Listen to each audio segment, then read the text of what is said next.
Hello दोस्तों, तो आपका स्वागत है सत्यम मॉनिटर में। तो आज दोस्तों आपका एसएससी एमटीएस का जो एग्ज़ाम हुआ था, तो आज आपके 1 सितंबर के ऑल शिफ्ट के मैं क्वेश्चन लेकर आ चुका हूं। तो ये दोस्तों आपके 75 क्वेश्चन है। आपके इसमें तीनों शिफ्ट हैं, थर्ड शिफ्ट और आपके सेकंड शिफ्ट और फर्स्ट शिफ्ट के क्वेश्चन। ये दोस्तों 100% रियल और ऑथेंटिक हैं, जो कि मुझे स्टूडेंट द्वारा भेजे गए हैं। तो चैनल को दोस्तों सब्सक्राइब कर लीजिए और वीडियो को लाइक कर दीजिए, ताकि आपको ऐसे ही एसएससी एमटीएस के पल पल की अपडेट मिलती रहे। और दोस्तों वीडियो के डिस्क्रिप्शन में मैंने ऑलरेडी फर्स्ट शिफ्ट और सेकंड शिफ्ट का लिंक दे रखा है, वहां से जाके वॉच कर सकते हैं। और इसकी फ्री पीडीएफ डाउनलोड करने के लिए भी मैंने अपने टेलीग्राम चैनल का लिंक दे रखा है। का फर्स्ट क्वेश्चन आया था कि क्लासरूम की स्थापना किसने की थी। तो क्लासरूम की स्थापना जिसने की थी वो पंडित बिरजू महाराज थे।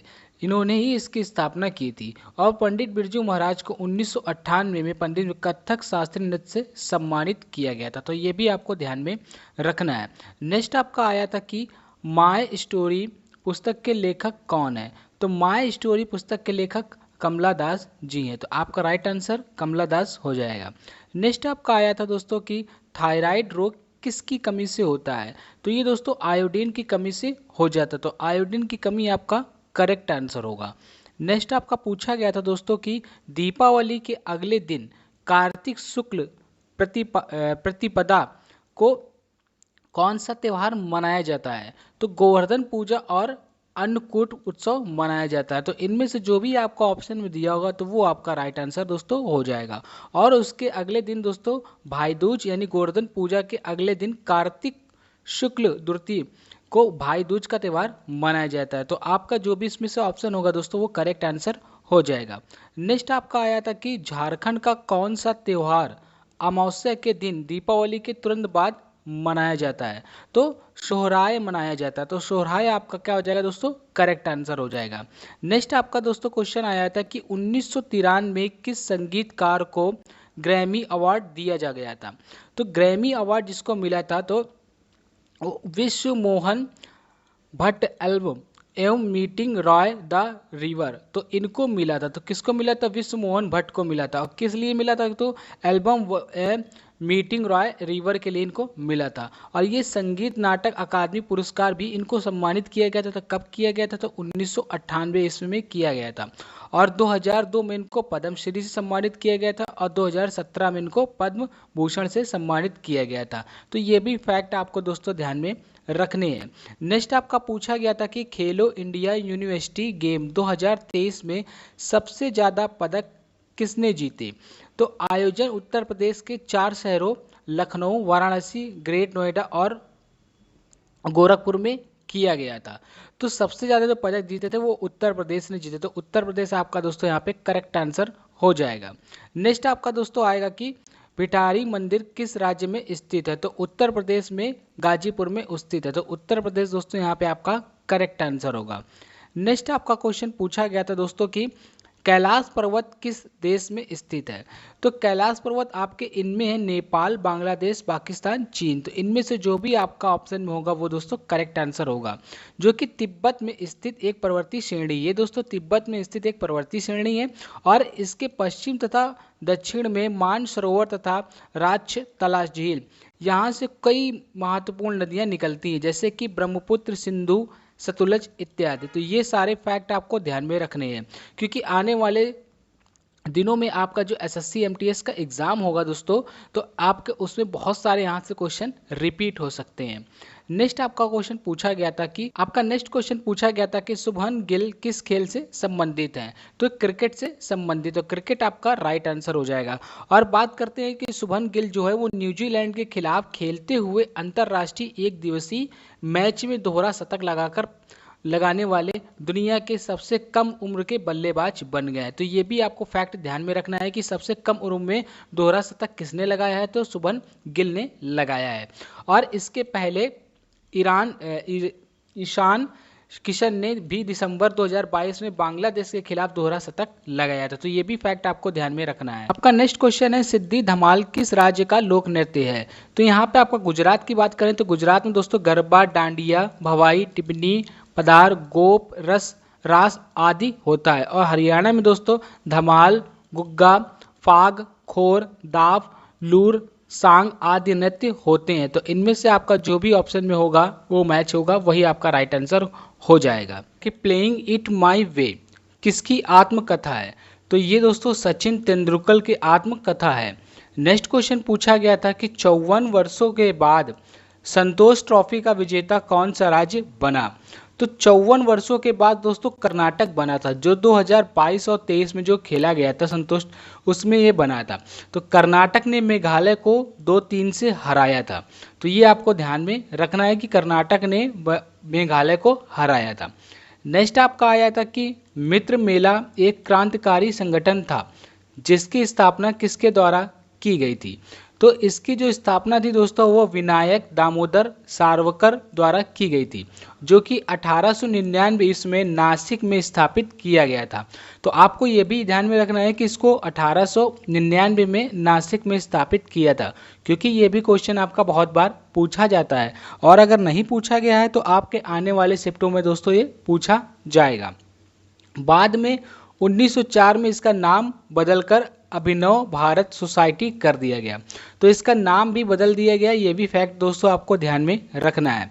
नेक्स्ट आपका क्वेश्चन पूछा गया था कि वसुंधरा दोरा स्वामी यानी वसुंधरा दोरा स्वामी को किस नृत्य के लिए 2019 में संगीत नाटक अकादमी अवार्ड से सम्मानित किया गया?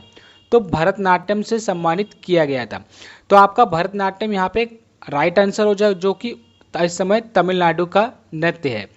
नेक्स्ट आपका आया था कि red earth and pouring rain उपन्यास के लेखक हैं? तो विक्रम चंद्रा हैं। तो आपका विक्रम चंद्रा राइट आंसर होगा। नेक्स्ट आपका पूछा गया था दोस्तों कि तमिलनाडु राज्य ने हाल ही में इनमें से किस पर प्रतिबंध लगाया है? तो लॉटरी, जुआ, गुटखा। तो हाल ही में जो प्रतिबंध लगाया वो लगाया है जुआ पे। तो जुआ आपका करेक्ट आंसर होगा, जो कि अक्टूबर 2022 में ऑनलाइन जुए के प्रतिबंध लगा दिया गया। जो ऑनलाइन जुआ होता था दोस्तों, उसमें तमिलनाडु ने प्रतिबंध लगा दिया है। नेक्स्ट आपका आया था कि अनुच्छेद 29-30 किससे संबंधित है? तो अनुच्छेद 29-30 किससे संबंधित है? तो अनुच्छेद जो 29-30 है वो संस्कृति और शैक्षिक अधिकार से संबंधित है। तो ये आपका करेक्ट आंसर हो जाएगा। इस अनुच्छेद का उद्देश्य अल्पसंख्यक समूहों के हितों को रक्षा करना है। तो इस अनुच्छेद में ये भी है। और अनुच्छेद 30 में शैक्षणिक संस्थानों की स्थापना और प्रशासन करने का ये भी आपका है। तो ये फैक्ट आपको ध्यान में रखने हैं। नेक्स्ट आपका पूछा गया था कि देश बंधु के नाम से किसे जाना जाता है? जो चितरंजन दास जो है उनको दोस्तों जाना जाता है। और चार्ल्स फ्रीन एंड्रयूज को दीन बंधु के नाम से भी जाना जाता है। तो आपको ये भी याद रखना है, इनका दूसरा नाम चार्ल्स फ्रीन एंड्रबंडू है, एंड्रयूज जो है। नेक्स्ट आपका क्वेश्चन आया था कि ODI WC 2011 किस स्टेडियम में आयोजित किया गया था? तो बात करते हैं दोस्तों कि ये कहाँ हुआ था। तो ये भारत के श्रीलंका और बांग्लादेश में उद्घाटन समारोह बंगबंधु नेशनल स्टेडियम ढाका में आयोजित किया गया था। और पहले मैच की बात करें तो पहला मैच जो है भारत और बांग्लादेश के बीच ढाका में मीरपुर स्थित शेर बंगला नेशनल स्टेडियम में खेला गया था। और भारत ने मुंबई को वानखेड़ा स्टेडियम में फाइनल में श्रीलंका को 6 विकेट से हराकर टूर्नामेंट जीता था। तो आपका जो पूछा गया था तो भारत यहाँ पे दोस्तों करेक्ट आंसर होगा, जो कि मुंबई में वानखेड़ा स्टेडियम में खेला गया था। नेक्स्ट क्वेश्चन की बात करें तो दोस्तों नेक्स्ट क्वेश्चन आपका जो पूछा गया था, बृहदेश्वर मंदिर किस राज्य में स्थित है? तो जो बृहदेश्वर मंदिर है दोस्तों वो राजराजेश्वरम तमिलनाडु के तंजौर में स्थित है। तो यहाँ पे आपको तमिलनाडु दोस्तों करेक्ट आंसर हो जाएगा। ये एक हिंदू मंदिर है दोस्तों, और मंदिर भगवान शिव की आराधना पर समर्पित है। इसका निर्माण की बात करें तो इसका निर्माण 1003 से लेकर के 1010 के बीच में ईस्वी में बीच में हुआ था। और जो कि लोच शासक प्रथम राजा राज लोच ने करवाया था। तो ये भी आपको ध्यान में रखना है।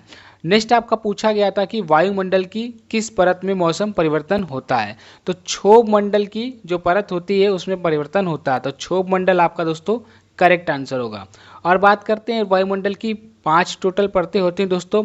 तो क्षोभ मंडल जिसको ट्रोपोस्फेयर बोलते हैं, समताप मंडल जिसको स्ट्रोस्फेयर बोलते हैं, और मध्य मंडल जिसको मेसोस्फेयर, और बाह्य वायुमंडल जिसको थर्मोस्फेयर बोलते हैं, और बहिर्मंडल जिसको एक्सोस्फेयर बोलते हैं। तो ये दोस्तों आपको सारे फैक्ट ध्यान में रखने हैं। नेक्स्ट आपका पूछा गया था कि अनुच्छेद 129 किससे संबंधित है। तो अनुच्छेद 129 सर्वोच्च न्यायालय को अभिलेखन न्यायालय होने का अधिकार देता है। तो सर्वोच्च न्यायालय को अभिलेखन न्यायालय, तो ये आपका करेक्ट आंसर हो जाएगा। नेक्स्ट आपका आया था कि भजन सोपोरी किस वाद्य यंत्र से संबंधित है। तो भजन सोपोरी जो है वो संतूर वादक थे। तो आपका करेक्ट आंसर संतूर वादक हो जाएगा। नेक्स्ट आपका पूछा गया था कि पंडित यशराज किस घराने से संबंधित थे। तो पंडित यशराज मेवाती घराने से संबंधित है। तो मेवाती घराने आपका करेक्ट आंसर होगा। नुआखाई, तो नुआखाई त्योहार किस राज्य का है। तो नुआखाई उड़ीसा का त्योहार है। तो उड़ीसा यहाँ पे आपका करेक्ट आंसर होगा। नेक्स्ट आपका आया था कि इनमें से किस राज्य में दिन व रात के तापमान में अंतर होता है। तो केरल और अंडमान एवं निकोबार के दिन और रात में तापमान में समान ही रहता है, अंतर नहीं होता है। तो आपका यहाँ पे केरल करेक्ट आंसर हो जाएगा। अगर आपका केरल दिया था तो केरल करेक्ट होगा, और अंडमान निकोबार होगा तो अंडमान निकोबार आपका करेक्ट आंसर होगा। नेक्स्ट आपका पूछा गया था कि यामिनी कृष्णमूर्ति किस शास्त्रीय नृत्य की डांसर हैं। तो कुचिपुड़ी और भरतनाट्यम आपका करेक्ट आंसर होगा। नेक्स्ट आपका क्वेश्चन पूछा गया था कि रॉबर्ट हुक ने कब मृत कोशिका की खोज की थी। तो रॉबर्ट हुक ने 1665 ईस्वी में इसकी खोज की थी। तो 1665 आपका दोस्तों यहाँ पे करेक्ट आंसर हो जाएगा। और बात करते हैं कि कैसे की थी। तो बोतल के एक कर्क के पतले टुकड़े को कंपाउंड और माइक्रोस्कोप के नीचे रखकर देखा तो उन्हें उसमें हजारों छोटे छोटे छिद्र नजर आए, जिससे उस कोशिका कहा गया। 44 इससे संबंधित है। तो अनुच्छेद 44 किससे संबंधित है। तो अनुच्छेद 44 जो है दोस्तों वो राज्य को पूरे भारत में एक समान नागरिक संहिता लाने का निर्देश देता है। तो आपका यहाँ एक समान नागरिक संहिता करेक्ट आंसर हो जाएगा। नेक्स्ट क्वेश्चन आपका पूछा गया था कि अनुच्छेद 149 किससे संबंधित है। तो अनुच्छेद 149 किससे संबंधित है। तो बात करते हैं दोस्तों पहले अनुच्छेद 148 की। तो अनुच्छेद 148 जो सीएजी की नियुक्ति होती है वो दोस्तों राष्ट्रपति द्वारा की जाती है, और शपथ और सेवा की शक्तियों से संबंधित होता है। और आपका इससे क्वेश्चन भी आपके आने वाले सेट में पूछा जाएगा। बात करते हैं अनुच्छेद 150 की। तो इसमें जो होता है अनुच्छेद 150 कहता है कि संघ और राज्यों के खातों का विवरण होता है। इसमें 150 में संघ और राज्यों के खातों का विवरण होता है। और अनुच्छेद 151 में संघ के खातों के संबंधित सीएजी की जो रिपोर्ट होती है वो राष्ट्रपति को सौंपी जाएगी, और जो संसद के प्रत्येक सदन के पटल की पर रखी जाएगी। तो ये दोस्तों आपको फैक्ट ध्यान में रखने हैं। बात करते हैं जो आपका 149 पूछा गया था। तो दोस्तों ये भारत के नियंत्रक और महालेखन परीक्षक के कर्तव्यों और शक्तियों से संबंधित है। तो शक्तियों और कर्तव्यों यानी कर्तव्यों और शक्तियों आपका यहाँ पे दोस्तों करेक्ट आंसर हो जाएगा। ये सारे फैक्ट आपको दोस्तों ध्यान में रखने जो मैंने अभी आपको अनुच्छेद बताए आपके होने हो सकता है आने वाले दिनों में आपके सेट्स में ये क्वेश्चन जरूर पूछे जाए। नेक्स्ट आपका क्वेश्चन पूछा गया था कि 15 अगस्त 1947 को यानी जिस दिन भारत को आज़ादी मिली थी उस दिन पंडित जवाहरलाल नेहरू ने के द्वारा सबसे पहले तिरंगा झंडा किस गेट पर फहराया गया था।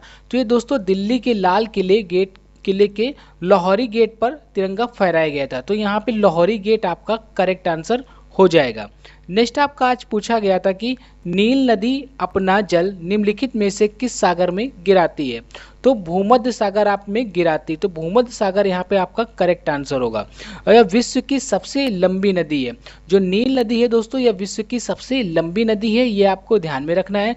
और ये 6650 किलोमीटर अफ्रीका महाद्वीप से होकर बहती है। आपका ऐसा क्वेश्चन भी पूछा जाएगा ये कि किस महाद्वीप से होकर बहती है। तो अफ्रीका महाद्वीप से होकर ये बहती, आपको ये फैक्ट भी ध्यान में रखना है। नेक्स्ट आपका क्वेश्चन पूछा गया था कि कुमुदिनी लखिया शोभना नारायण किस नृत्य से संबंधित है। तो कथक नृत्य से संबंधित है। आपका कथक यहाँ पे करेक्ट आंसर हो जाएगा। और इनको 87 ईस्वी में भारत सरकार द्वारा पद्मश्री और 2010 में पद्म भूषण से और तथा पद्मश्री से 1992 में इनको सम्मानित किया गया था। तो ये भी आपको फैक्ट दोस्तों ध्यान में रखने हैं। नेक्स्ट आपका पूछा गया था कि पूर्व पश्चिम गलियारा आपस में किसको जोड़ता है? तो NH27 आता है जो असम से के सिलचर से गुजरात के पोखर बंदर को आपस में जोड़ता है। तो यहाँ पे सिलचर से गुजरात के पोखर बंदर आपका करेक्ट आंसर हो जाएगा। और आपके जो NH से क्वेश्चन पूछे जाएंगे वो NH44 यानी NH44 जम्मू कश्मीर से कन्याकुमारी को आपस में जोड़ता है। दोस्तों ये अपने भारत का सबसे बड़ा नेशनल हाईवे है, तो आपको ये भी ध्यान में रखना है। और भारत का सबसे लंबा राष्ट्रीय मार्ग राजमार्ग भी यही है। तो आपको ये सारे फैक्ट ध्यान में रखने हैं क्योंकि आपके अभी पेपर बाकी हैं और आने वाले दिनों में आपसे ये क्वेश्चन जरूर पूछे जाएंगे। चीन की आधिकारिक भाषा कौन सी है? तो चीन की जो दोस्तों आधिकारिक भाषा है वो है मंदारिन, जिसे पुत्तो धुआ भी कहा जाता है। तो आपको ये भी याद रखना है जिसे पुत्तो धुआ भी कहा जाता है। नेक्स्ट आपका क्वेश्चन आया था कि सांगपो के नाम से किस नदी को जाना जाता है? तो सांगपो के नाम से जिस नदी को जाना जाता है वो हमारी है तिब्बत के महापुत्र नदी को जाना जाता है। और आपको ये भी ध्यान में रखना है कि बांग्लादेश में ब्रह्मपुत्र को जमुना के नाम से जाना जाता है। तो आपको ये फैक्ट ध्यान में रखना है क्योंकि आने वाले दिनों में ये क्वेश्चन आपसे पूछा जा सकता है। और अरुणाचल प्रदेश में इसे डिंड के नाम से जाना जाता है। बांग्लादेश में गंगा नदी को पद्मा के नाम से भी जाना जाता है। तो आपको ये भी याद रखना है कि इसको पद्मा के नाम से भी जाना जाता है। और ब्रह्मपुत्र की प्रमुख सहायक नदियां, जो ब्रह्मपुत्र की प्रमुख सहायक नदियां हैं वो सुबिरनसिरी, कामेंग, मानस और लोहित, तिस्सा और संकोश ये प्रमुख नदियां हैं। तो ये सारे फैक्ट आपको ध्यान में रखने हैं। नेक्स्ट आपका जो पूछा गया था कि इनमें से किस संस्था की स्थापना कोलकाता में की गई थी? तो आपको यहाँ पे 4 ऑप्शन दोस्तों आपके पेपर में आए हुए थे। प्रार्थना समाज, रामकृष्ण मिशन, आर्य समाज और सत्यशोधक समाज। तो प्रार्थना समाज की जो स्थापना हुई थी वो इसकी स्थापना आत्माराम पांडुरंग के द्वारा हुई थी और ये बंबई में 31 मार्च 1867 ईस्वी को हुई थी। और बात करते हैं कि रामकृष्ण मिशन की, तो रामकृष्ण मिशन की स्थापना 1 मई 1897 ईस्वी को स्वामी विवेकानंद के द्वारा बेलूर कोलकाता में हुई थी। तो यहाँ पे आपका पूछा गया था कि कोलकाता में, तो आपका यहाँ पे राइट आंसर हो जाएगा रामकृष्ण मिशन आपका दोस्तों यहाँ पे राइट आंसर हो जाएगा। और बात करते हैं कि आर्य समाज की, तो आर्य समाज की स्थापना दयानंद सरस्वती ने 10 अप्रैल 1875 ईस्वी में गिरगांव मुंबई में की थी। और सत्यशोधक समाज की जो स्थापना हुई थी वो 24 सितंबर 1873 ईस्वी में पुणे महाराष्ट्र में ज्योतिबा फूले द्वारा की गई थी। तो आपको ये सारे फैक्ट ध्यान में रखने हैं। नेक्स्ट आपका पूछा गया था कि आपका नेक्स्ट क्वेश्चन पूछा गया था कि महादेव गोविंदा रानाडे के द्वारा किस संगठन की स्थापना की गई थी? तो पूर्वा सार्वजनिक सभा की स्थापना की गई थी। तो आपका ये करेक्ट आंसर हो जाएगा और इसकी स्थापना 2 अप्रैल 1870 ईस्वी को की गई थी। तो ये आपको ध्यान में रखना है। नेक्स्ट आपका आया था कि रानी मैचिया को 2023 में किस नृत्य के लिए पद्मश्री पुरस्कार से सम्मानित किया गया था? कूर का लोक नृत्य उमठैट। तो आपका राइट आंसर हो जाएगा उमठैट आपका यहाँ पे दोस्तों करेक्ट आंसर होगा। ये कूर का एक लोक नृत्य है। बात करते हैं नेक्स्ट क्वेश्चन की, तो नेक्स्ट क्वेश्चन आपका पूछा गया था कि हिंदू कैलेंडर के अनुसार गुरु नानक जी का जन्मदिन किस महीने में मनाया जाता है?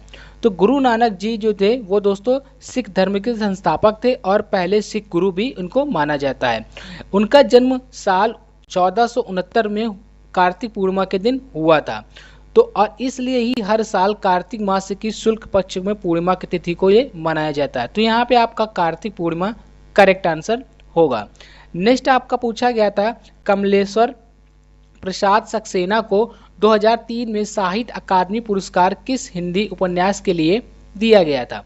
तो इनको दिया गया था कि कितने पाकिस्तान, इनकी जो उपन्यास थी इसके लिए आपको दिया गया था। तो यहाँ पे कितने पाकिस्तान आपका करेक्ट आंसर होगा। और 2005 में पद्म भूषण से सम्मानित किया गया था। तो आपको ये भी फैक्ट ध्यान में रखना है। नेक्स्ट आपका पूछा गया था कि मई 2023 तक इनमें से किस दो संगीतकार को भारत रत्न से सम्मानित किया गया था? तो भीमसेन जोशी को सम्मानित किया गया था और इनको 2008 में, तथा पंडित रविशंकर को किया गया था, जो कि सितार वादक और संगीतकार भी थे। ये 1999 में इनको किया गया था। तो ये दोस्तों आपको आपका करेक्ट आंसर हो जाएगा। नेक्स्ट आपका क्वेश्चन आया था कि यक्षगान किस राज्य का लोक नृत्य है? तो कर्नाटक आपका यहाँ पे करेक्ट आंसर हो जाएगा। और यहाँ पे आपके कर्नाटक के और भी जो दोस्तों नृत्य हैं वो है डोलू कुनिया, नाग मंडला, जूडू हैली, करगा लाम्बी। और बिहार का जो नृत्य है दोस्तों आपका लोक नृत्य वो जाट, जातिन और पनिवारिया, विदेशिया और काजरी। गुजरात का आपका जो है गरबा, डांडिया, रास, टिब्बनी, जुरबू और भावनी। तो ये आपको फैक्ट दोस्तों ध्यान में रखने हैं। महाराष्ट्र की बात कर लेते हैं तो महाराष्ट्र में लावनी, घूमर, गरगौर, झूलन लीला, कलबेलिया और छारी, डिंडी, काला, ये सब नृत्य वहाँ पे किए जाते हैं। और पंजाब में आपका भांगड़ा, गिद्दा, दफ्फा, धमाल और डंकारा होता है। नेक्स्ट क्वेश्चन आपका आया था कि ईंट से निर्मित सबसे पुरानी मंदिरों में से भीतर गांव किस राज्य में स्थित है? तो दोस्तों ये उत्तर प्रदेश में स्थित है। तो आपका उत्तर प्रदेश यहाँ पे करेक्ट आंसर हो जाएगा। और उत्तर प्रदेश राज्य के कानपुर नगर जिले में दोस्तों ये स्थित है। तो आपको ये भी जिला भी याद रखना है। नेक्स्ट आपका क्वेश्चन पूछा गया था दोस्तों कि फीफा अंडर 17 महिला विश्व कप 2022 भारत के किस राज्य में नहीं हुआ था? तो भारत के जिस राज्य में फीफा 17 महिला विश्व कप हुआ था दोस्तों वो भुवनेश्वर यानी उड़ीसा में भुवनेश्वर में हुआ था, और गोवा के मार्गो में हुआ था, महाराष्ट्र के नई मुंबई में हुआ था, लेकिन गुजरात में नहीं हुआ था। तो लोग आपका यहाँ पे गुजरात करेक्ट आंसर हो जाएगा।